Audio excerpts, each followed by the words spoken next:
Hello. So, Kyler, I'm sorry I couldn't upload, but this week was Holy Week, so I was at church almost every day, or doing church-related things. So I'm just gonna get right to this. So, my favorite composer is Antonio Dvorak.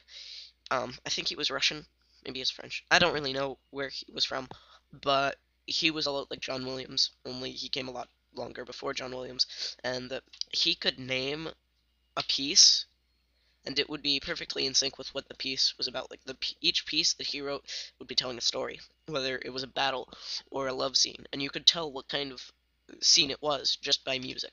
And I always thought that was really really cool.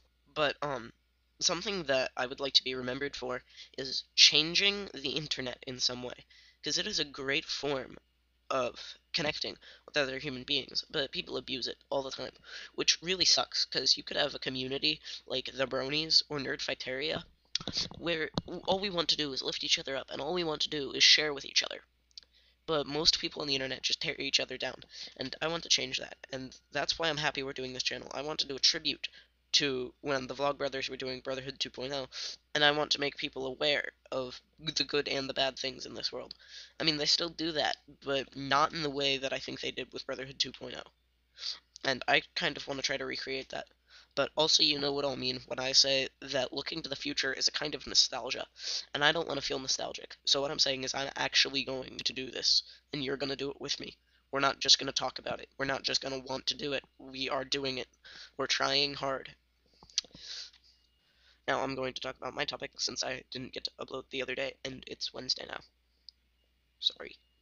But my first topic is Harry Potter, and how I think that the Potterheads have changed. Well, not really the Potterheads so much as just me. Like when I started reading them, I was 8, and I read them really, really slowly. But then as I got older, my reading level got better and better and better, and I just ate them up within a day or two. And now that I go back and reread them, they're still a great story, but there's not a lot of hidden meaning or substantial uh, things to pick out, which I think is kind of sad for a book, especially a children's book, because I think that's what every children's book should set out to do. Um, I mean, think about this. You have the chance to let children know things. You have children reading your works all the time. J.K. Rowling, all she really did was write a fantasy novel. And don't get me wrong, they were great fantasy novels, but the only meaning in them was friendship and defying great odds, which is a great meaning on its own, but you have the chance to tell children something much, much greater.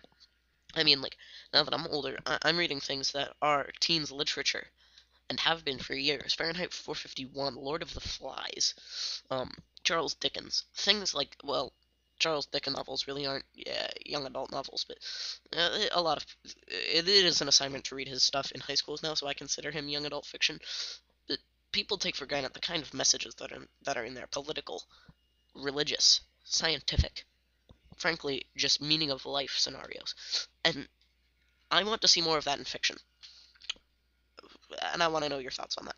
But my next point is going to be that in the past couple months, the human race has reached almost 8 billion people, which is amazing, but also a very, very terrible thing because our planet can only actually hold and sustain about 500 million people, which is actually a lot of people. And the planet could barely support that and still be healthy. So what does that tell you about almost 8 billion people? That's scary stuff.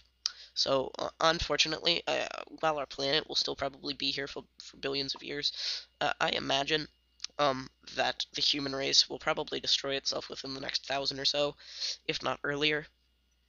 And we we constantly have to destroy and destroy and destroy.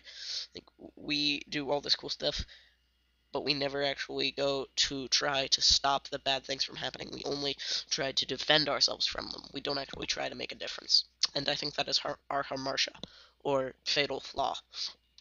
What do you think? And now my final question. I will probably be getting a small amount of money in the near future, and I'm going to be spending it on personal items such as food and books. I know, you're probably like, get a camera. I might get a webcam, But that's about it. But I plan on spending it on food and books, and I want to know your personal preference. What is a good brand of fairly cheap coffee to buy?